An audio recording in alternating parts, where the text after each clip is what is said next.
Hello to all you wonderful people on YouTube, welcome to another video. You're probably wondering where I've been. I know it's been a while since I made a video, honestly, but school really got in the way, and now that school's done, I'll finally have more time to make more videos. Today we're going to be talking about Gotham Knights and some of my input with the game after the gameplay footage that WB released a couple weeks ago, so let's get right into it. Side note, there will be Arkham Origins gameplay in the background. I like the game and anyone that says otherwise can fight me, so yeah. So we're going to be starting off with some of the concerns that I had with what was shown, and then we're going to talk about some of the positives that I also saw with the gameplay. So, what is it about the Gotham Knights trailer that concerns me, other than the way that Jason looks? Well, honestly the biggest thing that concerns me is the combat in the game. As you can see in the footage that WB showed, the combat just looks a little stiff and not as free-flowing as it did in the Arkham games. I know that this game is meant to be different from the Arkham games, but it will be compared as much as possible. I mean, of course, you know.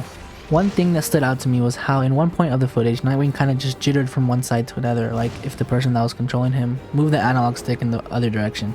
I don't know, but in my opinion, this kind of bothers me as it doesn't make it seem as smooth as the Arkham games. Another thing which I didn't like was how slow the combat felt in the WB footage. Especially when playing as Red Hood, it just felt very slow and not what I was expecting from the game. This could just be based on his character, but we won't know till the game comes out. What they should have done is made Red Hood's gameplay like the Red Hood DLC that came out for Arkham Knight. I really did enjoy this and I felt like it was a good blend of combat mixed with his shooting abilities. And speaking of his guns, can we talk about how they said that his guns are non-lethal? Like, what's that all about? Red Hood's ranged attacks are a little louder. He fires non-lethal rounds. I understand the whole making the game for a younger audience, but like, come on, non-lethal guns? Really? And another thing, how is Red Hood gaining so much height with the grappling hook?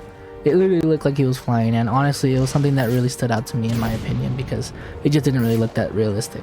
And obviously, I know it's a comic book game, but still, it's something that did stand out to me. Now, when looking at the positives, one of the things that stood out to me was the way in which the gear looked like. From the footage, it looks like you can find gear around Gotham and collect things to upgrade the gear that you already have. It also looks like the gear has tier lists like many other RPGs. I know some people won't like this, but personally it's something that does make me happy. I've always liked games where I can upgrade gear and find high rated gear like Cyberpunk, so it's something that excites me, especially since every character has different abilities which could probably be enhanced with certain gear.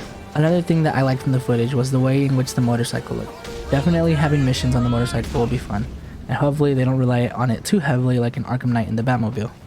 But honestly, from the looks of it, the Batbike will only be there for side missions and for traversing, which in my opinion will be a very good inclusion. One last thing that I have to mention that I know gets a lot of hate was the fact that they canceled the game for last gen consoles. But personally, I see it as a positive. Honestly, I see it as a positive because it allows for the game developers to focus on the game for next gen and not be held back by the old consoles. I know this does take away from people that have last gen consoles, but I still think it'll be a positive in the long run for the game.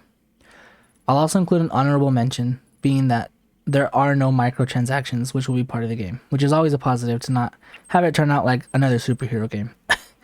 Avengers. Anyways, those are some things that stood out to me in the Gotham Knights trailer, and honestly I'm still hyped for the game even with all the negative things that I pointed out. We'll see how these things turn up in the game when it releases, but hopefully I was just nitpicking and these things won't be a big deal in the game. Anyways, I hope you liked the video. Don't forget to like, subscribe, and turn post notifications on, as I'll finally be making more videos. It's been a pleasure talking with you guys. Till next time.